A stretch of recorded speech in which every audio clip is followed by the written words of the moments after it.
Yes, मेरी की तरह थी। और आज से हम शुरू कर रहे हैं संहिता अध्ययन सीरीज। इस सीरीज में हर टॉपिक को बिल्कुल आसान भाषा में कॉन्सेप्ट वाइज और यूनिवर्सिटी एग्जाम के अनुसार पढ़ाऊंगी, ताकि आपकी तैयारी मजबूत हो। अगर आपको मेरी ये टीचिंग हेल्पफुल लगे तो वीडियो को अपने बिगिनर्स दोस्तों को शेयर करें ज़्यादा से ज़्यादा, ताकि मुझे लगातार क्वालिटी कंटेंट बनाने की मोटिवेशन मिलती रहे। तो चलिए शुरू करते हैं आज का कॉन्सेप्ट। बस मैं एक बात क्लियर कर देती हूँ कि मैं जो डायरेक्ट संहिता है ना, अ, पढ़ाऊंगी कैसे आपको बता देती हूँ। मैं ऊपर से नहीं पढ़ाऊँ, अच्छे से पहले बेसिक क्लियर करूँगी, फिर अपन अच्छे से पढ़ेंगे। जो एग्जाम्पल पढ़ूँ सिर्फ स्टार्टिंग के जो बेसिक चैप्टर है तो वहाँ स्टार्ट के और चैप्टर को दोनों को क्लियर करेंगे अच्छे से, फिर बाकी के चैप्टर को चलेंगे। ये क्लियर होगा तभी पूरी संहिता स्मूथली जाएगी। ठीक है, और चलो स्टार्ट करते हैं। और ये थोड़ी जो संहिता के लेक्चर है इसको कंटिन्यू फॉलो करना है, और अपनी चरी संहिता की बुक को साथ लेकर बैठो, हाईलाइट करो उसको अच्छे से, जो मैं बता रही हूँ पॉइंटों को। और साथ के साथ जो श्लोक लर्न करने के लिए मैं बोलूँगी इनको साथ के साथ उसी दिन याद करके रखो। नाउ स्टार्ट करते हैं, टाइम वेस्ट किए।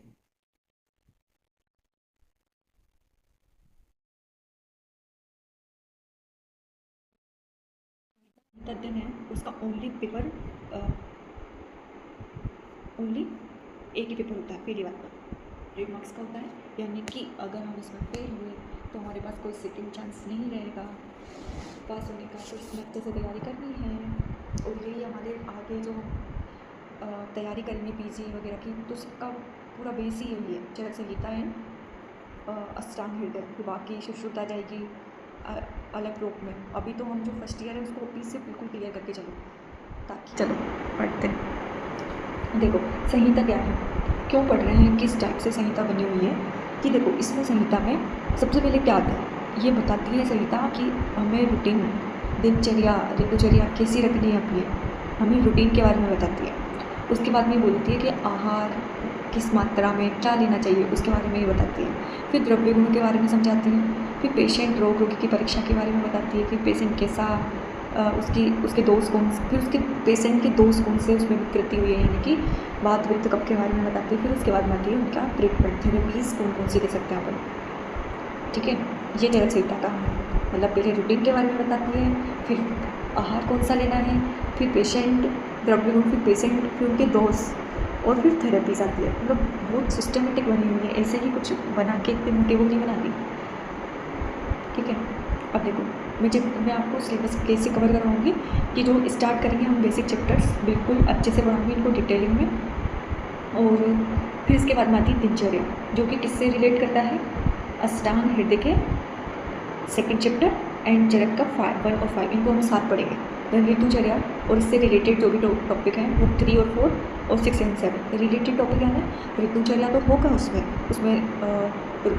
ना वेगांत हरिण्या अध्याय भी इसीलिए इसको साथ लेके चलेंगे, क्योंकि दोनों चैप्टर सिमिलर है इसीलिए। फिर आता है आहार से रिलेटेड कौन से चैप्टर हैं, 5 एंड 6 अष्टांग के, और 2, 3 और 5 ये जो चरक का है ये वाला पोर्शन ये बिल्कुल रटने के ऊपर है। फिर पेशेंट के बारे में किस में पढ़ेंगे अपन, अष्टांग हृदय के 7, 8, 9 में, और इसमें चरक संहिता में 8, 9। ये भी बहुत सही है, बहुत सबसे बेस्ट, मतलब बहुत अच्छा लगता है ये वाला चैप्टर। और दोष के बारे में 10, 11 अष्टांग के, और चरक संहिता का ओनली 10 चैप्टर पढ़ेंगे। साथ ही पढ़ना है, एक ही क्लास में अपन उसको कवर कर लेंगे। देन स्नेहन एंड स्वेदन, जैसे कि अष्टांग हृदय के 13, 14 और 11 एंड 12 से सिमिलर है, रिलेट करते हैं। नाउ आगे बढ़ते हैं। ये क्लियर होना चाहिए आप लोगों को। चरक संहिता स्टार्ट कर रही हूँ मैं, और अच्छे से सीरीज़ को फॉलो करो अच्छे से, चरक संहिता की सीरीज़, और पूरा में बिल्कुल डिटेलिंग में और बिल्कुल आराम से खूब टाइम अपने पास बढ़िया मस्त फॉलो करो इसको, और अच्छे से डेली का अपना वर्क कंप्लीट करते रहो। ये आपको संहिता क्लियर होनी चाहिए, नहीं तो फिर लास्ट टाइम पर इतना वर्डन होता है कि कैसे याद करेंगे, कैसे मार्क्स लाएंगे। इसमें 30 चैप्टर एक साथ, कैसे 30 या 27 चैप्टर होते हैं एक साथ, तो नहीं कर पाते। तो अभी से क्लियर करके चलो इनको। चलो आगे बढ़ते हैं। देखो अपन पढ़ेंगे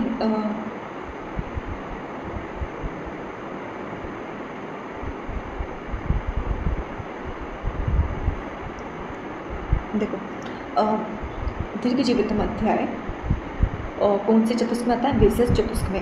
ये क्या होता है मैं भी समझा रही हूँ। वेसज चतुष्क देखो सबसे पहले तो अपन को पता है कि आयुर्वेद का प्रयोजन क्या है, जो कि चरक ने बोला है। प्रयोजनम जैसे स्वस्थ स्वस्थ रक्षणम आतुरच विकार प्रशमनम च, याद होना चाहिए। मैंने आपको पदार्थ में बिल्कुल क्लियर बोला है कि रटना है। और अष्टांग हृदय का आयु कामयाने धर्म सुख साधनम आयुर्वेद उद्देश्य विधय परमदन, ये अष्टांग हृदय का प्रयोजन है। ठीक है, 3 इच्छाएँ बताई हैं चरक ने फर्स्ट चैप्टर में दीर्घ जीवितम अध्याय में, प्राण धन पर लोकेशाएँ। इसमें युगों को भी, युगों के बारे में भी बताया है कि सतयुग क्या होता है। सतयुग यानी कि 400 साल, त्रेता यानी कि 300, द्वापर यानी कि 200 और कलयुग यानी कि 100। और अगर ट्रिक लेनी है तो त्रेता को याद रखो 300 से, उसमें +1 करोगे तो सतयुग में जाओगे, -1 करोगे तो द्वापर में जाओगे। क्लियर। और देन अब आते हैं फिर चतुष्क पढ़ा था, बीस चतुष्क मैंने बोला था। देखो पहले तो आप एक बात क्लियर रखो कि एक होता है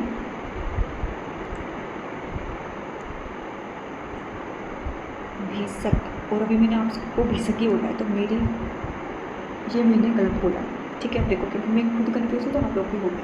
ये एक होता है भीषक और एक होता है भीषक और एक होता है भेषज। भेषज, ठीक है, इसका मतलब होता है बेटा मेडिसिन, औषधि, ठीक है। और इसका मतलब होता है वैद्य यानी कि डॉक्टर, याद रखना है। ओके।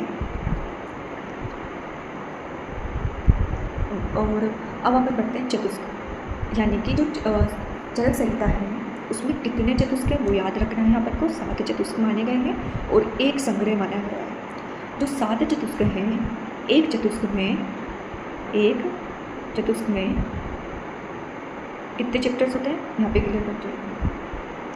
पहले यहाँ पे मैं आपको पहले पूरा बता देती हूँ कि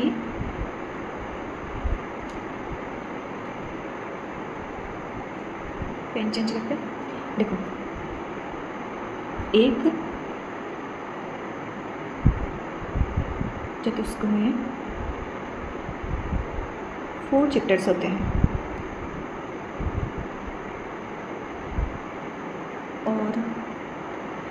और जो चरक संहिता है उसमें टोटल कितने चतुष्क दिए हैं, 7 चतुष्क। और जो अपने सिलेबस में है कितने चतुष्क हैं, सिलेबस में है ओनली 3 चतुष्क। और 3 चतुष्क तो एक में 4 थे, तो 3 × 4 यानी कि कितने चैप्टर हो गए, 12। यही बोला है ना मैंने, 12 चैप्टर आपको चरक संहिता में पढ़ने हैं। और इनके नाम भी याद होने चाहिए, 12 तक आगे के नहीं है वो देखी जाएगी। अगर आपको याद करना है आगे के तो करो, वैसे जरूरत नहीं।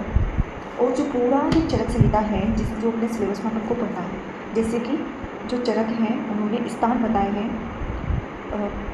स्थान चरक संहिता के स्थान होते हैं 8, जिसमें से ओनली अपने जो सिलेबस में है वो सूत्र स्थान पढ़ेंगे अपन। सूत्र स्थान के कितने चैप्टर, 12, जो भी इधर देखे देखिए, ठीक है। अब देखो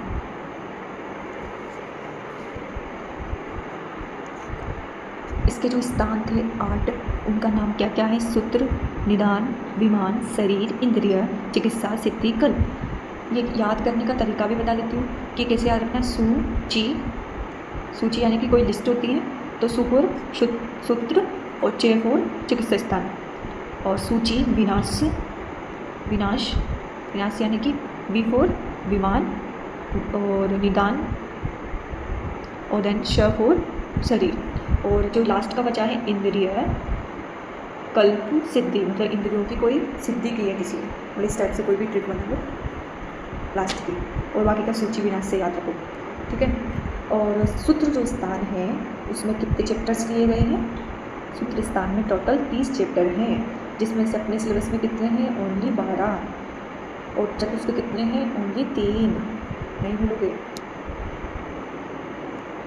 अब आगे अब देखो, अब मैंने जो अपन को चतुष्क बताए हैं चरक संहिता ने 7 चतुष्क बताए थे। 7 में से हमको याद होने चाहिए कि पहला चतुष्क कौन सा है, नाम कैसे याद रखोगे, तो उसके लिए एक ट्रिक है। पहले ये याद रखो, भय को दूर रखें। अगर हमको डर को दूर रखना है तो कुछ सेवन करना है, मतलब जो बीमारी का भय है, डर है, वो किससे दूर हुआ? औषधि ली, भेषज। भेषज मैंने बोला था, भेषज का मतलब क्या होता है? औषधि।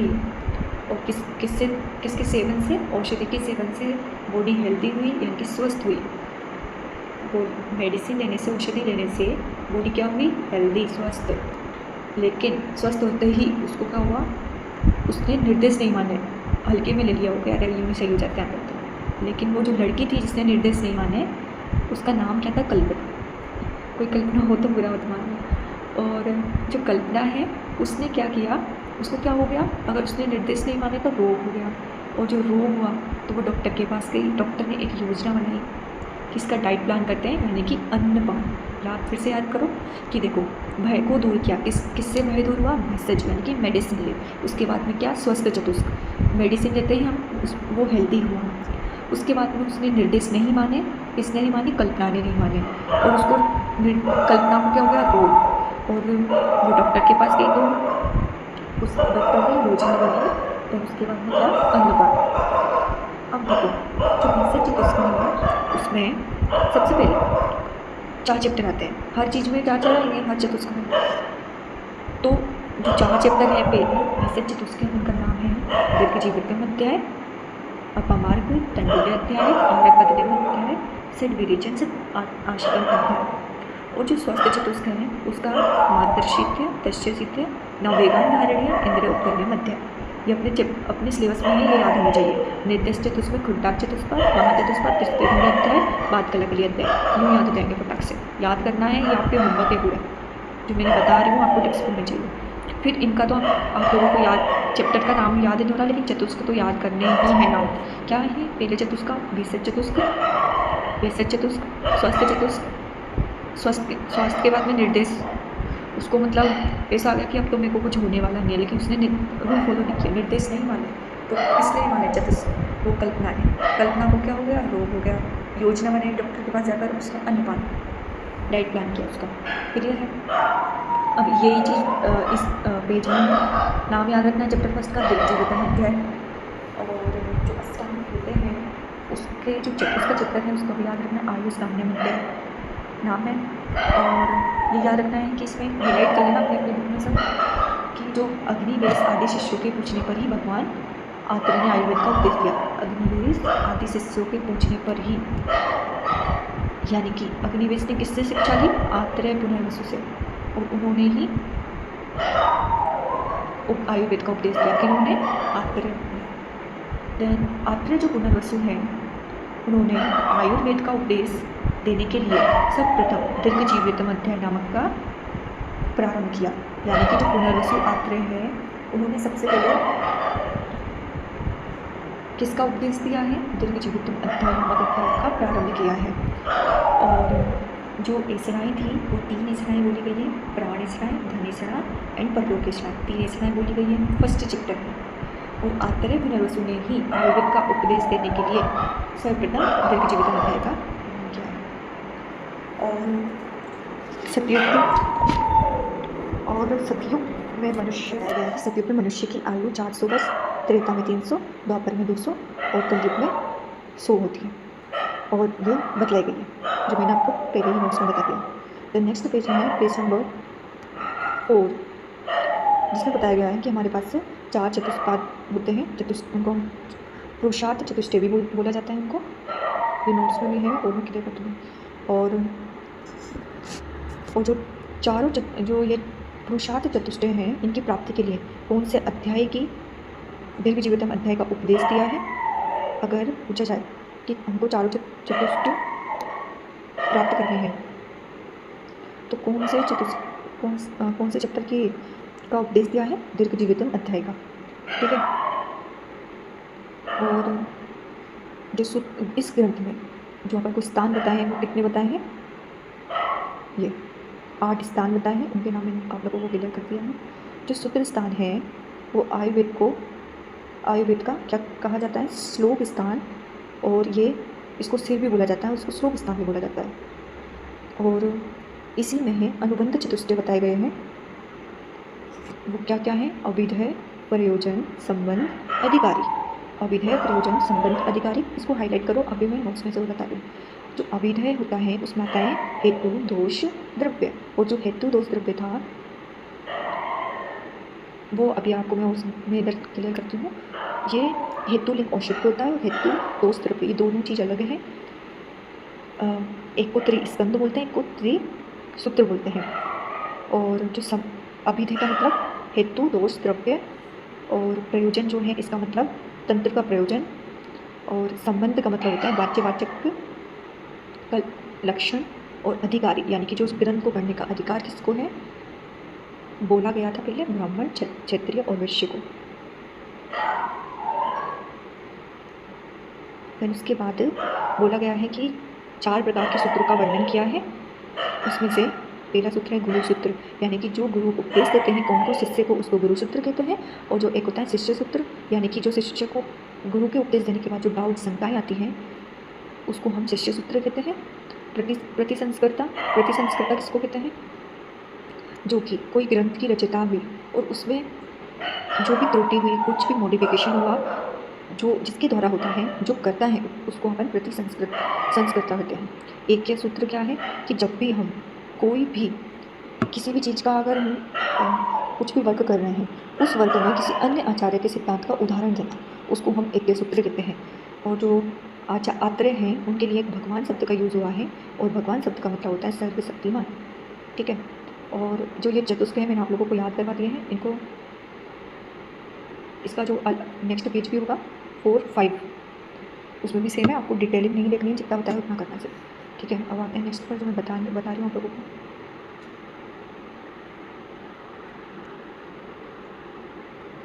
त्रिविध ज्ञान, नोट करो इनको। त्रिविध ज्ञान कौन कौन से होते हैं, आप्तोपदेश, प्रत्यक्ष, अनुमान। 3 दंड कौन से होते हैं, शरीर, आत्मा एवं मन, और मन को ही क्या बोला जाता है, सत्व। और 3 सूत्र कौन से होते हैं, ये कंफ्यूज नहीं होना। 3 सूत्र हेतु, लिंग और औषध। और 3 वर्ग कौन से होते हैं, धर्म, अर्थ और काम। अब देखो एक नोटिस करना है यहाँ पर, ये 3 वर्ग हैं। अगर मैं आप लोगों से पूछूं चतुर, पुरुषार्थ, चतुष्ट, तो क्या करोगे, जो ये 3 वर्ग हैं इसमें क्या ऐड कर दोगे, मोक्ष। तो ये क्या बन जाएगा, मोक्ष, पता है ना, तो क्या मोक्ष ऐड करोगे तो ये क्या बन जाएगा, पुरुषार्थ चतुष्ट। धंत्री स्थूल यानी कि बात, वित्त, कफ, ये तो क्लियर ही है। और त्रय उपस्तंभ यानी कि आहार, निद्रा, ब्रह्मचर्य। और जो अष्टांग थे उन्होंने ब्रह्मचर्य की जगह क्या माना है, अब्रह्मचर्य, ठीक है। और ये त्रिस्कंद और त्रिसूत्र जो मैंने अभी ऊपर बताया है, इसमें कंफ्यूज नहीं होना। उसमें हेतु, इसमें भी हेतु, उसमें लिंग की जगह लिंग था और इसमें दोष है, उसमें औषध की जगह इसमें द्रव्य है, इसी को ही त्रिस्कंद बोला जाता है। त्रिविधकरण, असात्म इंद्रिय अर्थानाम यानी कि इंद्रियों का सही से काम न करना। प्रज्ञापराध यानी कि अपने कर्म के द्वारा जो भी हीन मिथ्या जो भी योग हो रहे हैं वो, और परिणाम यानी कि काल, ठीक है। बात एक सूत्र स्थान जो मैंने बताया था कि इसको श्लोक स्थान और इसको सिर बोला जाता है। और जो चरक संहिता है उसको क्या भी अग्निवेश तंत्र भी बोला जाता है। और पुरुषार्थ चतुष्ट, ये मैंने बोला था मोक्ष को ऐड कर लेंगे। 3 वर्ग ये है जिसमें मोक्ष ऐड किया तो पुरुषार्थ चतुष्टय बना। अनुबंध चतुष्टय यानी कि अभिधेय, प्रयोजन, संबंध, अधिकारी, APSA यानी कि अधिकारी यानी कि ब्राह्मण, क्षत्रिय और वैश्य। और वाच्यवाचक का लक्षण संबंध होता है। प्रयोजन बताया था, तंत्र का प्रयोजन याद करना है। और जो अभिधेय है उसमें त्रिस्कंद यानी कि हेतु, दोष, द्रव्य, जो हाईलाइट भी करवाया था मैंने यहाँ पर आप लोगों को। हेतु, ये वाला हेतु, दोष, द्रव्य, ठीक है। और 4 सूत्रों का नाम बोला गया है, गुरु सूत्र, शिष्य सूत्र, प्रतिसंस्कृत और एक सूत्र। और अब चलते हैं यहाँ पर आयुर्वेद का अवतरण, मोस्ट इम्पोर्टेंट, याद होना चाहिए, वेरी वेरी इम्पोर्टेंट। देखो कैसे ट्रिक है कि बड़ा इंद्र का भार, उसके बाद में आत्रेय पुनर्वसु, ये किसके अकॉर्डिंग है, चरक संहिता के अकॉर्डिंग। फिर से नोट करो, बड़ा इंद्र का भार, ये किसने बोला है, ये चरक ने। उस और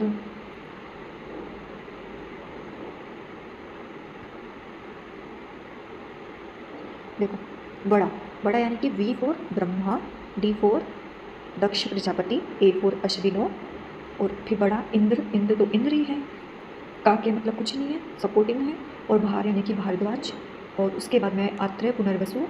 ऐसा जो भारद्वाज से आत्रेय पुनर्वसु ने ज्ञान लिया। क्या? भारद्वाज ने से आत्रेय पुनर्वसु ने ज्ञान लिया। ये किसने बताया है? हर संहिता में स्पष्ट किया गया है ये।